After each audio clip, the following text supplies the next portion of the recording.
అందరికి నమస్కారం. ఇవాళటి మన టాపిక్ వక్ఫ్ బోర్డా గవర్నమెంటా? అసలు వక్ఫ్ బోర్డ్ అంటే ఏంటి? వక్ఫ్ బోర్డ్ అంటే ఒక ముస్లిమ్స్ ఈ మన ఎండోన్మెంట్ అనమాట. ఇప్పుడు ఎండోన్మెంట్ అంటే దేవాదాయ శాఖ ఉంటుంది కదా, ముస్లిమ్స్ దేవాదాయ శాఖని వక్ఫ్ బోర్డ్ అని అంటారు.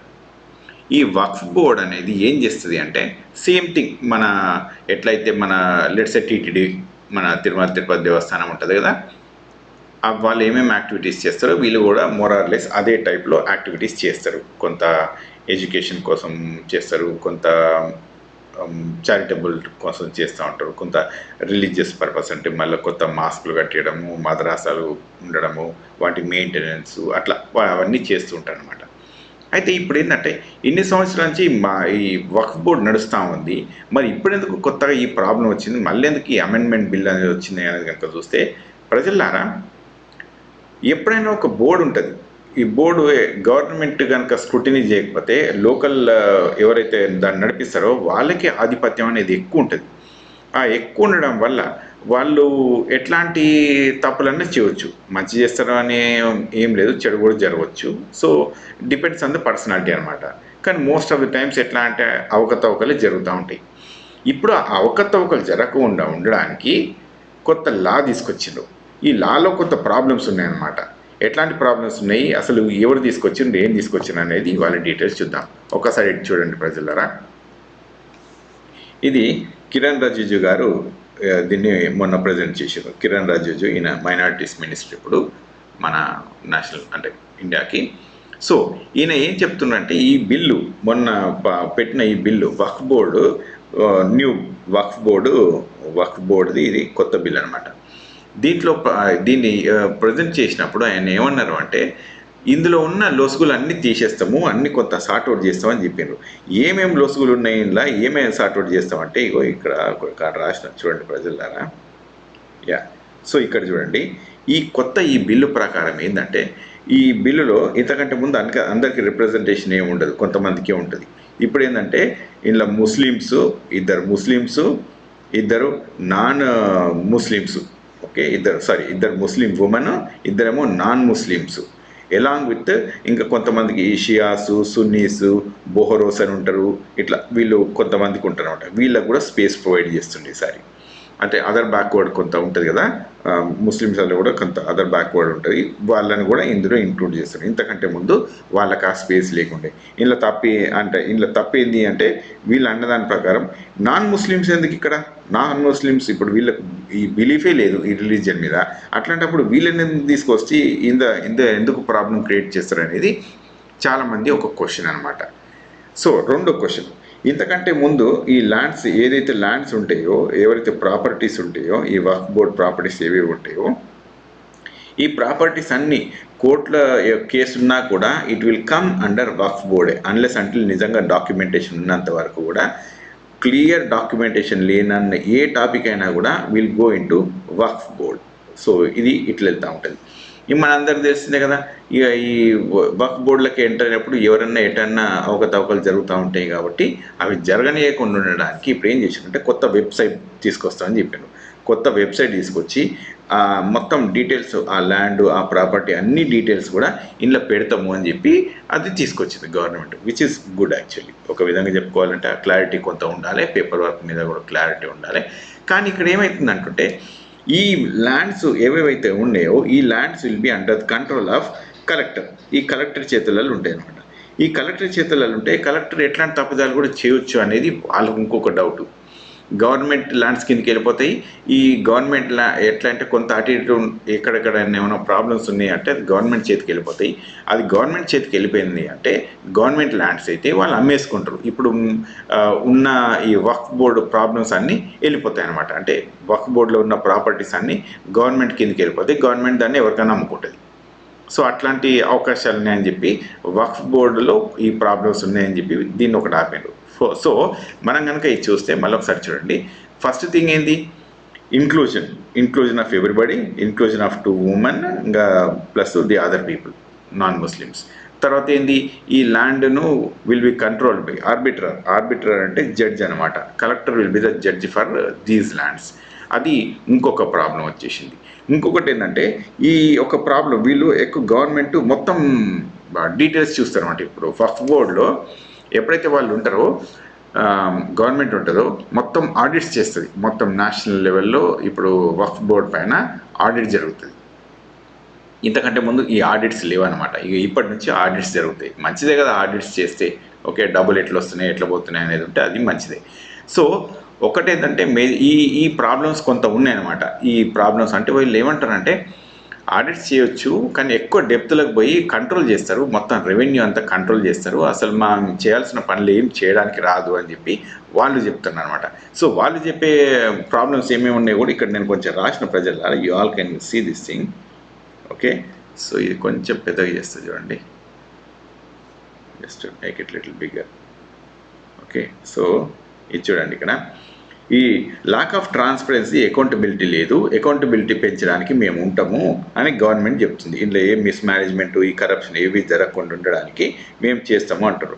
అయితే దీనికి వీళ్ళు ఏమంటుంటారంటే ప్రజలందరూ ఏమంటారంటే అంటే ఇప్పుడు ముస్లిం బోర్డు మెంబర్స్ ఏం చెప్తారంటే ఇది ఎక్కువ ఇంటర్ఫియర్ చేస్తుంది మా ప్రాబ్లంలల్లో, ఇంకా మాకు చేయడానికి ఏమి చేతులలో ఏముండదు అని చెప్పి చెప్పుకొచ్చినట్టు. అదే గవర్నమెంట్ ఎక్కువ కంట్రోల్లోకి వచ్చేస్తుంది, మా ముస్లిం బోర్డు అనేది కొద్ది దెబ్బతింటుందని వాళ్ళ ఉద్దేశం. ఇన్అడిక్వేట్ రిప్రజెంటేషన్, ఇప్పుడు వాళ్ళకి రిప్రజెంటేషన్ ప్రాపర్గా లేదనేది ఒక క్వశ్చన్ అనమాట. ఎందుకంటే ఈ కొత్త పద్ధతి ప్రకారం ముస్లిమ్స్ ఇద్దరు అమ్మాయిలు, ఒక ఇద్దరేమో నాన్ ముస్లిమ్స్, ఇంకా షియాస్ సున్నీస్ ఈ బొహరోస్ వీళ్ళందరూ కూడా వస్తుంది, అది మాకు కొంత ఇబ్బంది అవుతుంది అన్నట్టు వాళ్ళకు కొంత ఉంది. సో డిఫరెంట్ పీపుల్ కూడా వచ్చేసి పొలిటికల్ ప్రెషర్ ఎక్కువైపోతుంది అని చెప్పి ఇంకొక డౌట్ ఉంది వాళ్ళకు. తర్వాత ఈ డిస్ప్యూట్ రెజల్యూషన్లో కలెక్టర్ ఉన్నాడు కదా, ఈ కలెక్టర్ దీన్ని డిస్ప్యూట్ రెజల్యూషన్ చేస్తాడు. కలెక్టరేట్ అంటే అటైపోతుంది అప్పుడు ఆ ప్రాబ్లం. ఇంకా అక్కడ కుదరకపోతే మళ్ళీ హైకోర్టు గీకోర్టు అనుకుంటూ తిరగాలి, ఈ ప్రాబ్లమ్స్ ఉన్నాయని చెప్పి వీళ్ళకి ఇంకోటి ఉన్నాయి. తర్వాత ప్రొటెక్షన్ ఆఫ్ వక్ఫ్ ప్రాపర్టీ, ఈ వక్ఫ్ ప్రాపర్టీస్ని ప్రొటెక్ట్ చేయడానికి గవర్నమెంట్ సరిగ్గా చేయదు, మేమే సరిగ్గా చేసుకుంటాం. ఈ అసెట్స్ ఎటో పోతూ ఉంటాయి, ఇల్లీగల్గా ట్రాన్స్ఫర్ అవుతూ ఉంటుంది, సేల్ అవుతూ ఉంటుంది, ఇంకా ఏమన్నా ల్యాండ్ ఎంక్రోచ్ అయినప్పుడు ఇప్పుడైతే మేము చూస్తున్నాము. గవర్నమెంట్ ఎప్పుడైతే చూస్తుందో ఇది మా చేతులలోకి వెళ్ళిపోతుంది, ఇప్పటిదాకా మేము ల్యాండ్స్ అన్ని కాపాడినాం, ఇప్పుడు కాపాడడానికి వీలు పడకపోవచ్చు అని చెప్పి వాళ్ళు ఇంకొక టాపిక్ లేవనెత్తారు. తర్వాత మోడర్నైజేషన్ ట్రెడిషన్, ఇది ఒకటి చాలా పెద్ద ప్రాబ్లం. అసలు కరెక్ట్గా చెప్పాలంటే this is the biggest problem. ఈ బిగ్ ప్రాబ్లం ఏంటంటే ఇప్పుడు రిలీజియన్ దగ్గరికి వచ్చేసరికల్లా వాళ్ళు ట్రెడిషనల్ టెక్నిక్సే వాడతామంటారు. వాళ్ళు ఎప్పుడు కూడా మోడర్నైజేషన్ టెక్నిక్స్కి కొంత దూరంగా ఉంటారు ఈ రిలీజియస్ ప్రీచర్స్ అందరు కూడా. అంటే ఇప్పుడు దేవుడి గురించి చెప్పే వాళ్ళందరూ కూడా ఆనాటి కాలని అట్లా ఈనాటి కాలని ఇట్లా దేవుడు ఇట్లే చెప్పిండు, దేవుడు అట్లే చెప్పిండు అని ఆ కాన్సెప్టే ఉంటుంది. కానీ న్యూ సైన్స్ను వాడడానికి వాళ్ళు కొంచెం ముందుకు రారు. సో దీంతో కొంత ప్రాబ్లమ్స్ వస్తాయి. ఇక్కడే అసలు నన్ను అడిగితే మేజర్ ప్రాబ్లం అనమాట. వెదర్ మోడర్నైజేషన్ ఆర్ ట్రెడిషనల్, ఇవి రెండింటి మధ్యలో ఆ సమతూకం అనేది మిస్ అవుతుంది అనేది వాళ్ళ ప్రాబ్లం.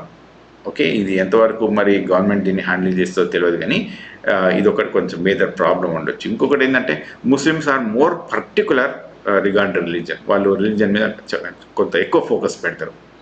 సో అది వాళ్ళకు ట్రెడిషనల్ టెక్నిక్సే ఎక్కువ సూట్ అవుతాయి, మరి మోడర్న్ టెక్నిక్స్ ఎంత సూట్ అవుతాయి అనేది మనము చెప్పలేము, రైట్? అది కొంత ప్రాబ్లమ్స్ ఉండవచ్చు అక్కడ. సో అది యాక్సెప్టెన్స్ దగ్గర ప్రాబ్లం ఉంది. తర్వాత ఇక్కడ అయిపోలేదు ఈ లీగల్ అంబిగ్విటీస్ అంటే ఏంటంటే ఏమన్నా కొంత లీగల్ ప్రాబ్లమ్స్ వచ్చినాయి అనుకో, ఇవి కొద్దిగా ఎక్కువ ప్రాబ్లమ్స్ క్రియేట్ చేస్తాయి అన్నమాట. ఎట్లా మళ్ళీ అదే ఇంటర్ప్రిటేషన్స్ దగ్గరికి వచ్చినప్పుడు ఎన్ఫోర్స్మెంట్, లా ఎన్ఫోర్స్మెంట్లు, treatment of Waqf properties and beneficiary, వీరన్నీ ఎట్లుంటాయంటే ఈ లీగల్ మేనేజ్మెంటు కొంత కష్టం అయిపోతుందని చెప్పాను. It is an impact and minorities. ఇక కొంతమంది ఏం చెప్తారంటే అరే మా ముస్లిం బోర్డ్స్ మేము నడిపిస్తున్నాం, మీకు ఎందుకు దీంట్లో ఇంటర్ఫియర్ చేస్తారు, ఇది అగెనిస్ట్ కాన్స్టిట్యూషన్ కదా అని చెప్పి ఇది చెప్పేవాళ్ళు ఉన్నారు.